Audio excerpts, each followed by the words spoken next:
sorry. I got cut off on my last video. I guess it went too long. I might get caught up again. I don't know. We'll see. All right, so we're talking about how Esau wants this red stew. He has this new name, Edom, which becomes important. Remember, we said they were going to be two nations. Esau's generation or descendants are going to be known as the nation of Edom. All right, let's keep reading though. Jacob said, "Sell me your birthright now." So Jacob's taken advantage of the fact that Esau's tired and hungry and trying to get something from his brother. And at this time, as the oldest son, he had the birthright, meaning he would inherit everything from his father. Sell me your birthright now. Esau said, "I am about to die. Of what use is a birthright to me?" Jacob said, so Esau's very dramatic. So he feels he's so tired and so hungry that he's going to die. So I don't even care if I inherit the birthright because I'm going to die before my dad anyway. So Jacob is definitely being a trickster here, cheating his brother out of what belongs to Esau. But Esau also is not using much wisdom here either, being very dramatic. Jacob said, "Swear to me now." So he swore to him and sold his birthright to Jacob.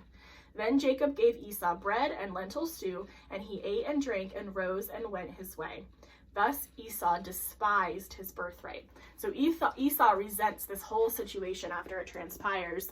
But Esau allowed it to happen. Jacob definitely took advantage of his brother, but Esau was not using much wisdom there either. All right, so let's look at quadrant number 3. Number 7, what had Jacob made? So in my Bible, in the ESV, it just says that Jacob was cooking stew. So I'm going to write stew, but your translation that you're reading could be different. It could say pottage or lentils. I'm just going to write stew, but you can write whatever your version says. Number 8, Esau was so tired and hungry he thought he would die. What was he willing to give up in order to have food immediately? What did he sell to his brother? His birthright. Pretty big price there for some stew. Number 9, write about a time you chose to give in to your immediate desires instead of waiting for what was right. So that's a personal application question. I can't answer that for you, and that would take a little bit of thought for any of us to think about what's a time when I was not patient and I just wanted something immediately. I feel like there have been times probably, so I can't think of a specific example, but I could definitely tell you there have been times where I've been at Disney World and I have just felt so hungry, like I need something right now. And so I settled for whatever snack I could get my hands on at that moment that was open and available. And then, 30 minutes later, I came upon a better snack and I wished that I had waited.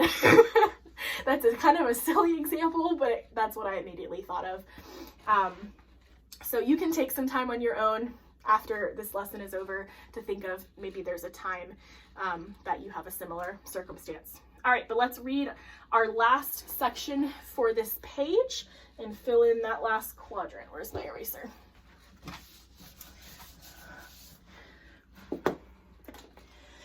All right, so we're going to read now. We're going to skip around here a bit. We're going to read all the way into Genesis 27.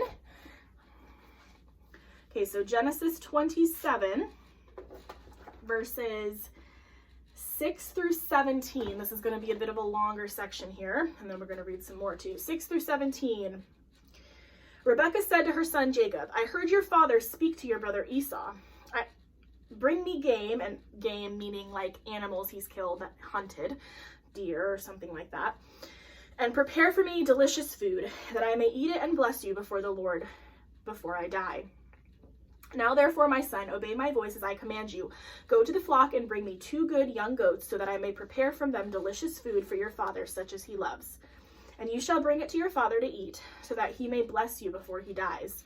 But Jacob said to Rebekah his mother, "Behold, my brother Esau is a hairy man, and I am a smooth man. Perhaps my father will feel me, and I shall seem to be mocking him and bring a curse upon myself, and not a blessing." His mother said to him, "Let your curse be on me, my son, and obey my voice, and go, bring them to me." So Rebekah is conspiring with Jacob to cheat Esau, now not only out of his birthright, but out of the blessing of his father as well. So they're cooking up a scheme here. So he went and took them and brought them to his mother, and his mother prepared delicious food such as his father loved.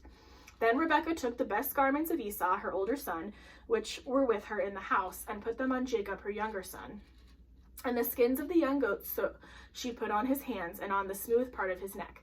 And she put the delicious food and the bread, which she had prepared, into the hand of her son Jacob. All right, now we're going to skip over to verses 27 through 29, and then 41.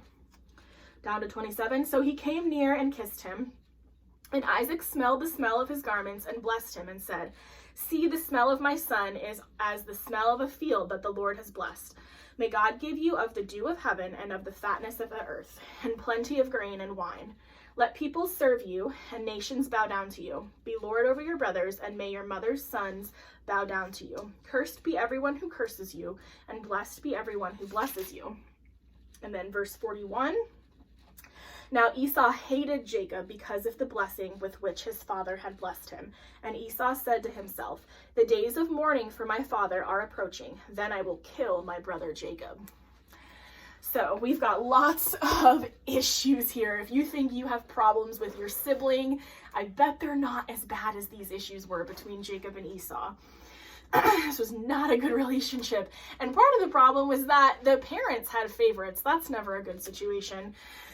And I would recommend that you go back and read verses 18 through 28 too and see all the details of how this played out. But for the purpose of this Bible study section, we're going to go ahead with what we read and answer these questions. 10. What was Isaac planning to give Esau? So Esau had already sold his birthright to Jacob, but what else was there? The blessing.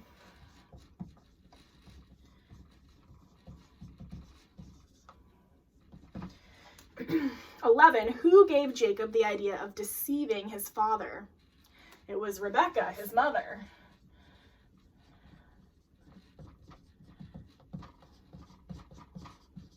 This was not a great family. They were kind of messed up. So never fear. If your family has a bunch of messed up craziness going on, God can still use that to achieve his purposes. 12. Isaac gave Jacob the blessing for the firstborn of the family. Who did he say would be bowing down to Jacob? He said his mother's sons, which would be his brothers.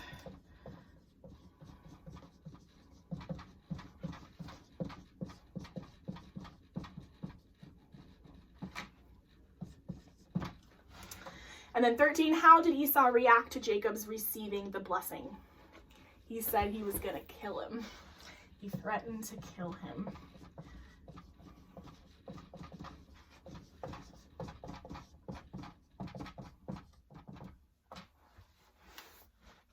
So, pretty crazy stuff here, and the story's not over. But you are going to be doing the next part on your own for your homework assignment tonight. So you are going to complete page 51. So all you have to do is basically what we just did together. There are 4 quadrants on 51. You're going to read at the underneath each numbered section. It tells you some scriptures to read and remember. They're not that long. So you're going to read them and answer the questions. And then once you've done that, you need to follow the directions for how to submit something in Google Classroom. I emailed that out to everyone. So if you're not sure how to do that, refer back to the email I sent. But it's pretty much you just take a picture and then upload it to the assignment page, which is what you're already in here. So that is due tomorrow, just like it would be in the classroom. It's due tomorrow at class time. So just send me that completed page for your Bible assignment tonight. And then don't forget that you've also got Hebrews 11:13 to be memorizing this week and the 5 times submitted by Thursday. All right, so that's Bible for today.